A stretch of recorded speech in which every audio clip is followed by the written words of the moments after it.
नमस्कार। आज सुनिए मुंशी प्रेमचंद की लिखी कहानी कैदी। 14 साल तक निरंतर मानसिक वेदना और शारीरिक यातना भोगने के बाद आइवन ओखोटस्क जेल से निकला। लेकिन वह उस पक्षी की तरह नहीं था जो शिकारी के पिंजरे से पंखहीन होकर बाहर आया हो, बल्कि उस सिंह की तरह था जिसे कटघरे की दीवारों ने और भी भयंकर और रक्त लोलुप बना दिया हो। उसके अंतस्थल में एक द्रव ज्वाला उमड़ रही थी जिसने अपने ताप से उसके बलिष्ठ शरीर, सुडौल अंग प्रत्यंग और लहराती हुई अभिलाषाओं को झुलसा दिया था, और आज उसके अस्तित्व का हर अणु एक एक चिंगारी बन गया था, क्षुधित, चंचल और विद्रोही। जेलर ने उसे तौला। प्रवेश के समय उसका वजन 2 मन 30 सेर था। आज केवल 1 मन 5 सेर रह गया था। जेलर ने सहानुभूति दिखाते हुए कहा, तुम बहुत दुर्बल हो गए हो आइवन। अगर जरा भी पथ्य हुआ तो बुरा होगा। आइवन ने अपने हड्डियों के ढांचे को विजय भाव से देखा और अपने अंदर एक अग्निमय प्रवाह का अनुभव करते हुए बोला, कौन कहता है कि मैं दुर्बल हो गया हूं? तुम खुद देख रहे होगे। दिल की आग जब तक नहीं बुझेगी आइवन नहीं मरेगा। जेलर 100 वर्ष तक नहीं, विश्वास रखिए। आइवन इसी प्रकार बहकी बहकी बातें किया करता था, इसलिए जेलर ने ज्यादा परवाह न की। सभी उसे अर्धविक्षिप्त समझते थे। कुछ लिखा पढ़ी हो जाने के बाद उसके कपड़े और पुस्तकें मंगवाई गईं, पर वे सारे सूट अब उसे उतारे हुए से लगते थे। कोटों की जेबों में कई नोट और कई नगद रूबेल निकले।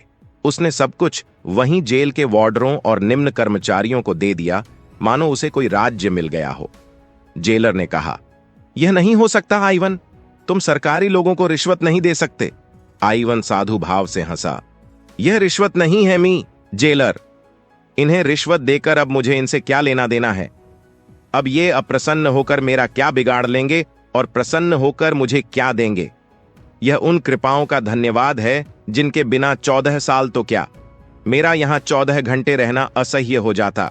जब वह जेल के फाटक से निकला तो जेलर और सारे अन्य कर्मचारी उसके पीछे उसे मोटर तक पहुंचाने चले। 15 साल पहले आइवन मास्को के संपन्न और प्रतिष्ठित कुल का दीपक था। उसने विद्यालय में ऊंची शिक्षा पाई थी, खेल में अभ्यस्त था, निर्भीक था, उदार और सहृदय था, दिल आईने की तरह निर्मल, शील का पुतला, दुर्बलों की रक्षा के लिए जान पर खेल जाने वाला, जिसकी हिम्मत संकट के सामने नंगी तलवार बन जाती थी। उसके साथ हेलेन नाम की एक युवती पढ़ती थी जिस पर विद्यालय के सारे युवक प्राण देते थे। वह जितनी रूपवती थी उतनी ही तेज थी, बड़ी कल्पनाशील, पर अपने मनोभावों को ताले में बंद रखने वाली। आइवन में क्या देखकर वह उसकी ओर आकर्षित हो गई, यह कहना कठिन है। दोनों में लेश मात्र भी सामंजस्य न था। आइवन सैर और शराब का प्रेमी था। हेलेन कविता, संगीत और नृत्य पर जान देती थी। आइवन की निगाह में रुपये केवल इसलिए थे कि दोनों हाथों से उड़ा दिए जाएं। हेलेन अत्यंत कृपण थी। आइवन को लेक्चर हॉल कारागार सा लगता था। हेलेन इस सागर की मछली थी, पर शायद वह विभिन्नता ही उनके बीच स्वाभाविक आकर्षण बन गई, जिसने अंत में विकल प्रेम का रूप लिया। आइवन ने उससे विवाह का प्रस्ताव किया और उसने स्वीकार कर लिया, और दोनों किसी शुभ मुहूर्त में पाणी ग्रहण करके सुहागरात बिताने के लिए किसी पहाड़ी जगह में जाने के मंसूबे बांध रहे थे कि सहसा राजनैतिक संग्राम ने उन्हें अपनी ओर खींच लिया।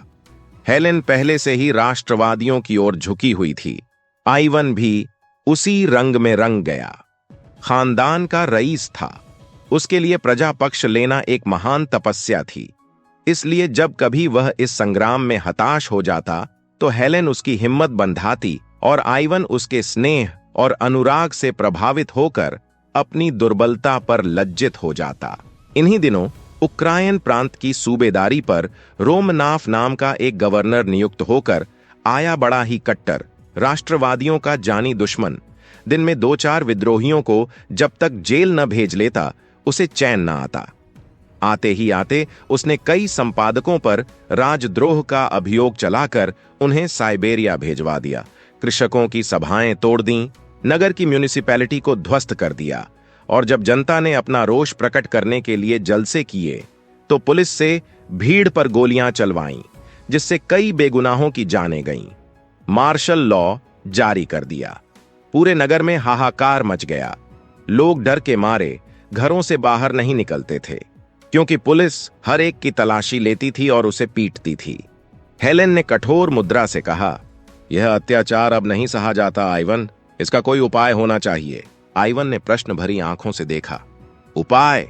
हम क्या कर सकते हैं? हेलेन ने उसकी जड़ता पर खिन्न होकर कहा, तुम कहते हो हम क्या कर सकते हैं? मैं कहती हूं हम सब कुछ कर सकते हैं। मैं इन्हीं हाथों से उसका अंत कर दूंगी।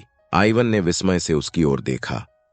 तुम समझती हो उसे कत्ल करना आसान है? वह कभी खुली गाड़ी में नहीं निकलता। उसके आगे पीछे सशस्त्र सवारों का एक दल हमेशा रहता है। रेलगाड़ी में भी वह रिजर्व डब्बों में सफर करता है। मुझे तो असंभव सा लगता है। हेलेन, बिल्कुल असंभव। हेलेन कई मिनट तक चाय बनाती रही। फिर 2 प्याले मेज पर रखकर उसने प्याला मुंह से लगाया और धीरे धीरे पीने लगी। किसी विचार में तन्मय हो रही थी। सहसा उसने प्याला मेज पर रख दिया और बड़ी बड़ी आंखों में तेज भरकर बोली, यह सब कुछ होते हुए भी मैं उसे कत्ल कर सकती हूं आइवन। आदमी एक बार अपनी जान पर खेलकर सब कुछ कर सकता है। जानते हो मैं क्या करूंगी? मैं उससे राहो रस्म पैदा करूंगी, उसका विश्वास प्राप्त करूंगी, उसे इस भ्रांति में डालूंगी कि मुझे उससे प्रेम है। मनुष्य कितना ही हृदयहीन हो, उसके हृदय के किसी न किसी कोने में पराग की तरह रस छिपा ही रहता है। मैं तो समझती हूं कि रोमनाफ की यह दमन नीति उसकी अवरुद्ध अभिलाषा की गांठ है और कुछ नहीं। किसी मायाविनी के प्रेम में असफल होकर उसके हृदय का रस रेत सूख गया है।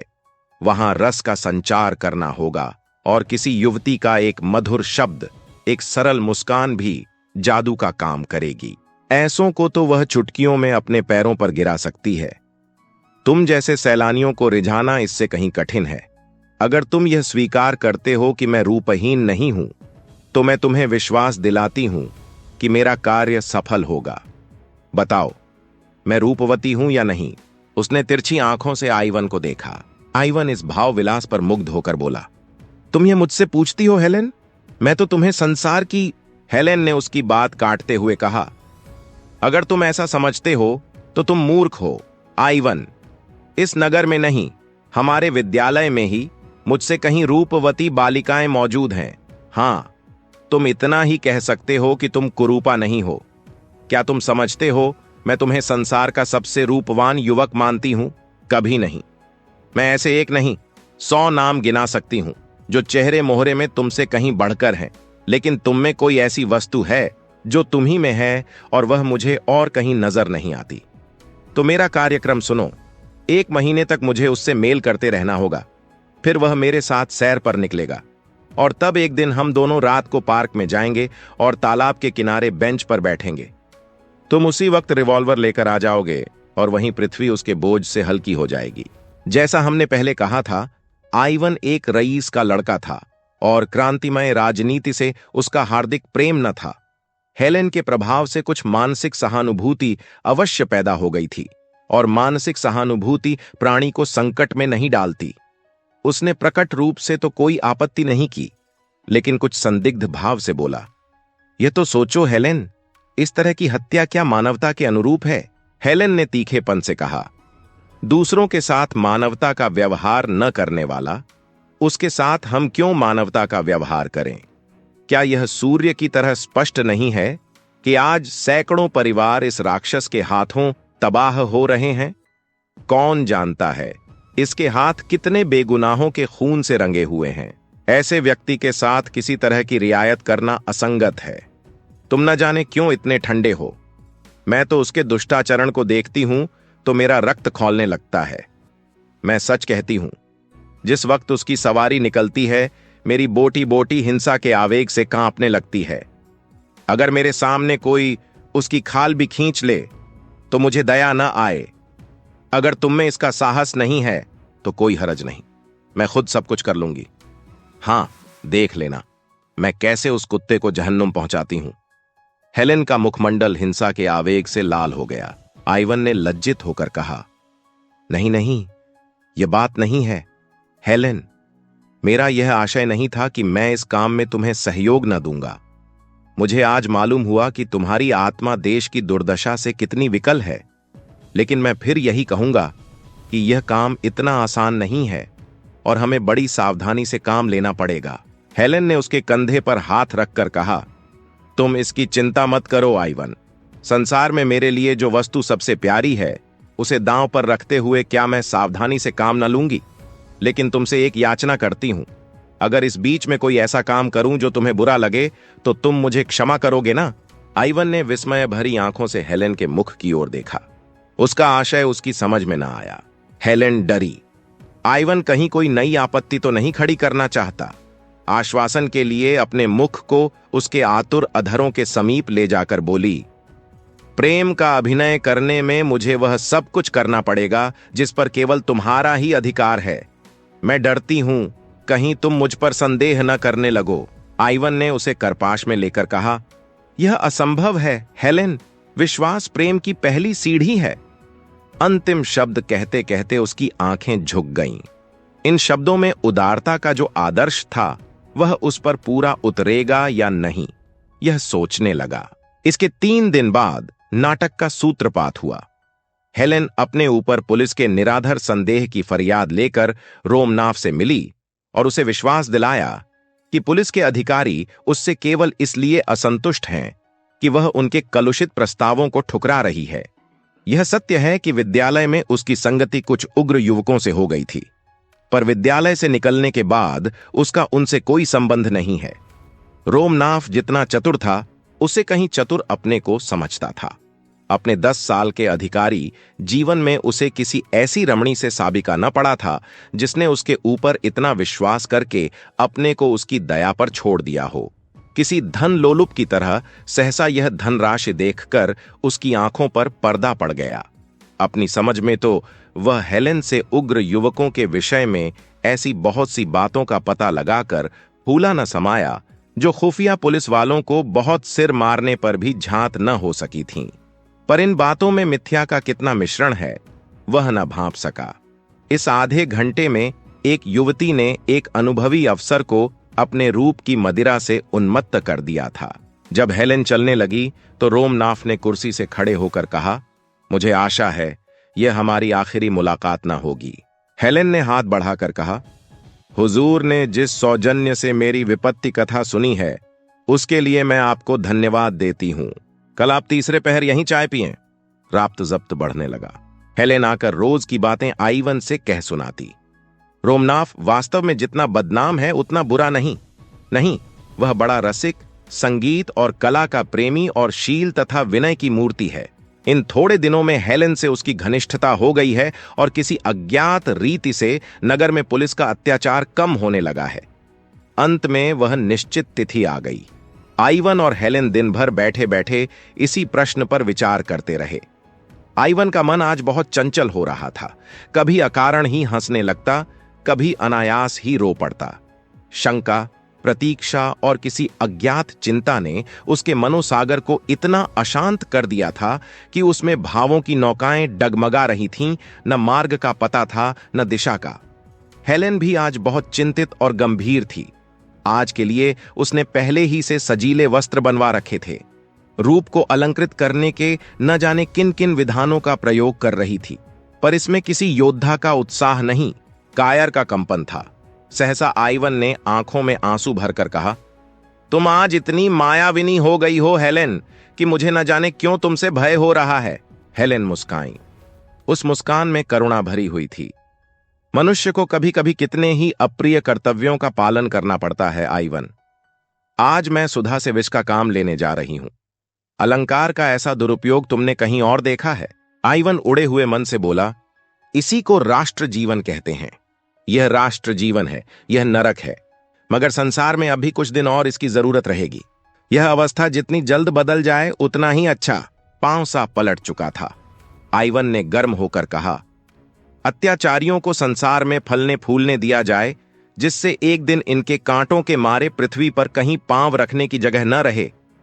हेलेन ने कोई जवाब न दिया, पर उसके मन में जो अवसाद उत्पन्न हो गया था वह उसके मुख पर झलक रहा था। राष्ट्र उसकी दृष्टि में सर्वोपरि था। उसके सामने व्यक्ति का कोई मूल्य न था। अगर इस समय उसका मन किसी कारण से दुर्बल भी हो रहा था तो उसे खोल देने का उसमें साहस न था। दोनों गले मिलकर विदा हुए। कौन जाने यह अंतिम दर्शन हो। दोनों के दिल भारी थे और आंखें सजल। आइवन ने उत्साह के साथ कहा, मैं ठीक समय पर आऊंगा। हेलेन ने कोई जवाब न दिया। आइवन ने फिर सानुरोध कहा, खुदा से मेरे लिए दुआ करना हेलेन। हेलेन ने जैसे रोते हुए गले से कहा, मुझे खुदा पर भरोसा नहीं है। मुझे तो है। कब से? जब से मौत मेरी आंखों के सामने खड़ी हो गई। वह वेग के साथ चला गया। संध्या हो गई थी और 2 घंटे के बाद ही उस कठिन परीक्षा का समय आ जाएगा जिससे उसके प्राण कांप रहे थे। वह कहीं एकांत में बैठकर सोचना चाहता था। आज उसे झांत हो रहा था कि वह स्वाधीन नहीं है। एक बड़ी मोटी जंजीर उसके एक एक अंग को जकड़े हुए थी। इन्हें वह कैसे तोड़े? 10 बज चुके थे। हेलेन और रोमनाफ पार्क के एक कूंज में बेंच पर बैठे हुए थे। तेज बर्फीली हवा चल रही थी। चांद किसी क्षीण आशा की भांति बादलों में छिपा हुआ था। हेलेन ने इधर उधर सशंक नेत्रों से देखकर कहा, अब तो देर हो गई है, यहां से चलना चाहिए। रोमनाफ ने बेंच पर पांव फैलाते हुए कहा, अभी तो इतनी देर नहीं हुई है हेलेन। कह नहीं सकता जीवन के ये क्षण स्वप्न हैं या सत्य, लेकिन सत्य भी हैं तो स्वप्न से अधिक मधुर और स्वप्न भी हैं तो सत्य से अधिक उज्ज्वल। हेलेन बेचैन होकर उठी और रोमनाफ का हाथ पकड़कर बोली, मेरा जी आज कुछ चंचल हो रहा है। सिर में चक्कर सा आ रहा है। चलो मुझे मेरे घर पहुंचा दो। रोमनाफ ने उसका हाथ पकड़कर अपनी बगल में बैठाते हुए कहा, लेकिन मैंने मोटर तो 11 बजे बुलाई है। हेलेन के मुंह से चीख निकल गई, 11 बजे? हां, अब 11 बजे ही चाहिए। आओ, तब तक और कुछ बातें कर लें। रात तो काली बलासी मालूम होती है। जितनी देर उसे दूर रख सकूं उतना ही अच्छा। मैं तो समझता हूं उस दिन तुम मेरे सौभाग्य की देवी बनकर आई थीं हेलेन, नहीं तो अब तक मैंने न जाने क्या क्या अत्याचार किए होते। उस उदार नीति ने वातावरण में जो शुभ परिवर्तन कर दिया उस पर मुझे स्वयं आश्चर्य हो रहा है।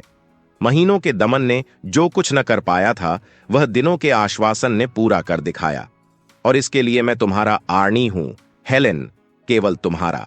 पर खेद यही है कि हमारी सरकार दवा करना नहीं जानती, केवल मारना जानती है। जार के मंत्रियों में अभी से मेरे विषय में संदेह होने लगा है और मुझे यहां से हटाने का प्रस्ताव हो रहा है। सहसा टार्च का चकाचौंधा पैदा करने वाला प्रकाश बिजली की भांति चमक उठा और रिवॉल्वर छूटने की आवाज आई। उसी वक्त रोमनाफ ने उछलकर आइवन को पकड़ लिया और चिल्लाया, पकड़ो पकड़ो, खून! हेलेन, तुम यहां से भागो! पार्क में कई संतरी थे। चारों ओर से दौड़ पड़े। आइवन गिर गया। एक क्षण में न जाने कहां से टाउन पुलिस, सशस्त्र पुलिस, गुप्त पुलिस और सवार पुलिस के जत्थे आ पहुंचे। आइवन गिरफ्तार हो गया। रोमनाफ ने हेलेन से हाथ मिलाकर संदेह के स्वर में कहा, यह आइवन तो वही युवक है जो तुम्हारे साथ विद्यालय में था। हेलेन ने क्षुब्ध होकर कहा, हां है, लेकिन मुझे इसका जरा भी अनुमान न था कि वह क्रांतिकारी हो गया है। गोली मेरे सिर पर से सन सन करती हुई निकल गई। या ईश्वर, मैंने दूसरा फायर करने का अवसर ही न दिया। मुझे इस युवक की दशा पर दुख हो रहा है हेलेन। ये अभागे समझते हैं कि इन हत्याओं से वे देश का उद्धार कर लेंगे। अगर मैं मर ही जाता तो क्या मेरी जगह कोई मुझसे भी ज्यादा कठोर मनुष्य ना आ जाता? लेकिन मुझे जरा भी क्रोध, दुहक या भय नहीं है हेलेन, तुम बिल्कुल चिंता न करना। चलो मैं तुम्हें पहुंचा दूं। रास्ते भर रोमनाफ इस आघात से बच जाने पर अपने को बधाई और ईश्वर को धन्यवाद देता रहा और हेलेन विचारों में मग्न बैठी रही। दूसरे दिन मजिस्ट्रेट के इजलास में अभियोग चला और हेलेन सरकारी गवाह थी। आइवन को मालूम हुआ कि दुनिया अंधेरी हो गई है और वह उसकी अथाह गहराई में धंसता चला जा रहा है। 14 साल के बाद आइवन रेलगाड़ी से उतरकर हेलेन के पास जा रहा है। उसे घर वालों की सुध नहीं है। माता और पिता उसके वियोग में मरणासन्न हो रहे हैं, इसकी उसे परवाह नहीं है। वह अपने 14 साल के पाले हुए हिंसा भाव से उन्मत्त हेलेन के पास जा रहा है, पर उसकी हिंसा में रक्त की प्यास नहीं है, केवल गहरी दाहक दुर्भावना है।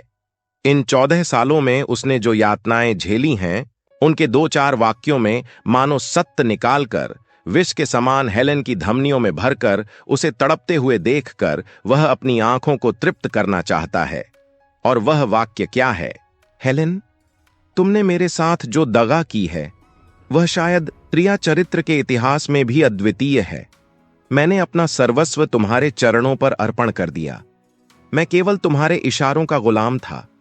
तुमने ही मुझे रोमनाफ की हत्या के लिए प्रेरित किया और तुमने ही मेरे विरुद्ध साक्षी दी। केवल अपनी कुटिल काम लिप्सा को पूरा करने के लिए मेरे विरुद्ध कोई दूसरा प्रमाण न था। रोमनाफ और उसकी सादी पुलिस भी झूठी शहादतों से मुझे परास्त न कर सकती थी, मगर तुमने केवल अपनी वासना को तृप्त करने के लिए, केवल रोमनाफ के विषाक्त आलिंगन का आनंद उठाने के लिए मेरे साथ यह विश्वासघात किया। पर आंखें खोलकर देखो कि वही आइवन जिसे तुमने पैर के नीचे कुचला था, आज तुम्हारी उन सारी मक्कारियों का पर्दा खोलने के लिए तुम्हारे सामने खड़ा है। तुमने राष्ट्र की सेवा का बीड़ा उठाया था।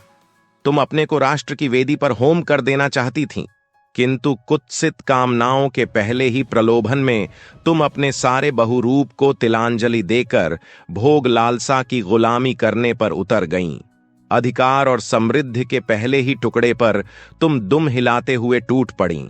धिक्कार है तुम्हारी इस भोग लिप्सा को, तुम्हारे इस कुत्सित जीवन को। संध्या काल था। पश्चिम के क्षितिज पर दिन की चिता झलकर ठंडी हो रही थी और रोमनाफ के विशाल भवन में हेलेन की अर्थी को ले चलने की तैयारियां हो रही थीं। नगर के नेता जमा थे और रोमनाफ अपने शोक कंपित हाथों से अर्थी को पुष्पहारों से सजा रहा था और उन्हें अपने आत्मजल से शीतल कर रहा था। उसी वक्त आइवन उन्मत्त वेश में, दुर्बल, झुका हुआ, सिर के बाल बढ़ाए, कंकाल सा आकर खड़ा हो गया। किसी ने उसकी ओर ध्यान न दिया। समझे कोई भिक्षुक होगा जो ऐसे अवसरों पर दान के लोभ से आ जाया करता है। जब नगर के बिशप ने अंतिम संस्कार समाप्त किया और मरियम की बेटियां नए जीवन के स्वागत पर गीत गा चुकीं, तो आइवन ने अर्थी के पास जाकर आवेश से कांपते हुए स्वर में कहा, यह वह दुष्टा है जिसे सारी दुनिया की पवित्र आत्माओं की शुभकामनाएं भी नरक की यातना से नहीं बचा सकती। वह इस योग्य थी कि उसकी लाश कई आदमियों ने दौड़कर उसे पकड़ लिया और धक्के देते हुए फाटक की ओर ले चले। उसी वक्त रोमनाफ ने आकर उसके कंधों पर हाथ रख दिया और उसे अलग ले जाकर पूछा, दोस्त, क्या तुम्हारा नाम क्लॉडियस आइवनाफ है? हां, तुम वही हो। मुझे तुम्हारी सूरत याद आ गई। मुझे सब कुछ मालूम है, रत्ती रत्ती मालूम है। हेलेन ने मुझसे कोई बात नहीं छिपाई। अब वह इस संसार में नहीं है। मैं झूठ बोलकर उसकी कोई सेवा नहीं कर सकता। तुम उस पर कठोर शब्दों का प्रहार करो या कठोर आघातों का, वह समान रूप से शांत रहेगी। लेकिन अंत समय तक वह तुम्हारी याद करती रही। उस प्रसंग की स्मृति उसे सदैव रुलाती रहती थी। उसके जीवन की यह सबसे बड़ी कामना थी कि तुम्हारे सामने घुटने टेक कर क्षमा की याचना करे। मरते मरते उसने यह वसीयत की कि जिस तरह भी हो सके उसकी यह विनय तुम तक पहुंचाऊं कि वह तुम्हारी अपराधिनी है और तुमसे क्षमा चाहती है। क्या तुम समझते हो, जब वह तुम्हारे सामने आंखों में आंसू भरे आती तो तुम्हारा हृदय पत्थर होने पर भी न पिघल जाता? क्या इस समय भी तुम्हें दीन याचना की प्रतिमा सी खड़ी नहीं दिखती? चलकर उसका मुस्कुराता हुआ चेहरा देखो। मोशियो आइवन, तुम्हारा मन अब भी उसका चुंबन लेने के लिए विकल हो जाएगा। मुझे जरा भी ईर्ष्या नहीं होगी। उस फूलों की सेज पर लेटी हुई वह ऐसी लग रही है मानो फूलों की रानी हो। जीवन में उसकी एक ही अभिलाषा अपूर्ण रह गई आइवन, वह तुम्हारी क्षमा है। प्रेमी हृदय बड़ा उदार होता है आइवन, वह क्षमा और दया का सागर होता है। ईर्ष्या और दंभ के गंदे नाले उसमें मिलकर उतने ही विशाल और पवित्र हो जाते हैं। जिसे एक बार तुमने प्यार किया, उसकी अंतिम अभिलाषा की तुम उपेक्षा नहीं कर सकते। उसने आइवन का हाथ पकड़ा और सैकड़ों कुतूहलपूर्ण नेत्रों के सामने उसे लिए हुए अर्थी के पास आया और ताबूत का ऊपरी तख्ता हटाकर हेलेन का शांत मुखमंडल उसे दिखा दिया। उस निस्पंद, निश्चेष्ट, निर्विकार छवि को मृत्यु ने एक दैवी गरिमा सी प्रदान कर दी थी। मानो स्वर्ग की सारी विभूतियां उसका स्वागत कर रही हैं। आइवन की कुटिल आंखों में एक दिव्य ज्योति सी चमक उठी और वह दृश्य सामने खींच गया जब उसने हेलेन को प्रेम से आलिंगित किया था और अपने हृदय के सारे अनुराग और उल्लास को पुष्पों में गूंथकर उसके गले में डाला था। उसे जान पड़ा यह सब कुछ जो उसके सामने हो रहा है स्वप्न है, और एकाएक उसकी आंखें खुल गई हैं और वह उसी भांति हेलेन को अपनी छाती से लगाए हुए है। उस आत्मानंद के एक क्षण के लिए क्या वह फिर 14 साल का कारावास झेलने के लिए न तैयार हो जाएगा? क्या अब भी उसके जीवन की सबसे सुखद घड़ियां वही न थीं जो हेलेन के साथ गुजरी थीं? और क्या उन घड़ियों के अनुपम आनंद को वह इन 14 सालों में भी भूल सका था? उसने ताबूत के पास बैठकर श्रद्धा के कांपते हुए गले से प्रार्थना की, ईश्वर, तू मेरे प्राणों से प्रिय हेलेन को अपनी क्षमा के दामन में ले।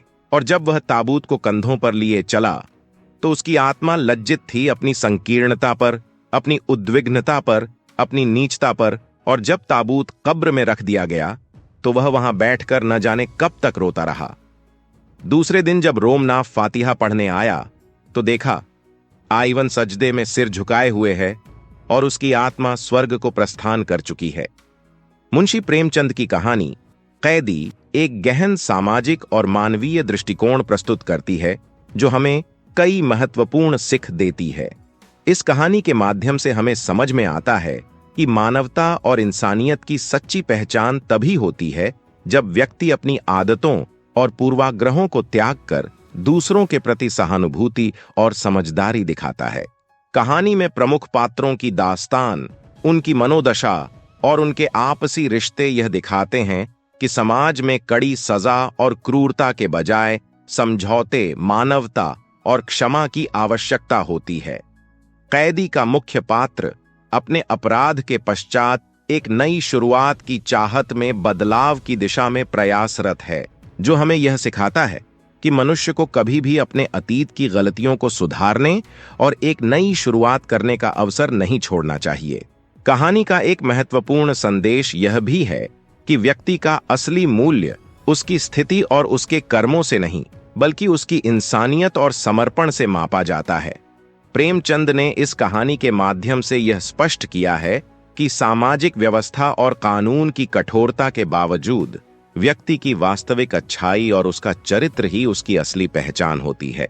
अंततः कैदी हमें यह भी सिखाती है कि हमें दूसरों के प्रति केवल सहानुभूति और समझ ही नहीं, बल्कि जीवन में गहराई से बदलाव और आत्मसुधार की दिशा में भी सोचना चाहिए। इस तरह कहानी हमें प्रेरित करती है कि हम सभी मानवीय भावनाओं को प्राथमिकता दें और समाज में सकारात्मक परिवर्तन लाने की कोशिश करें। आप सुन रहे थे मुंशी प्रेमचंद की लिखी कहानी कैदी।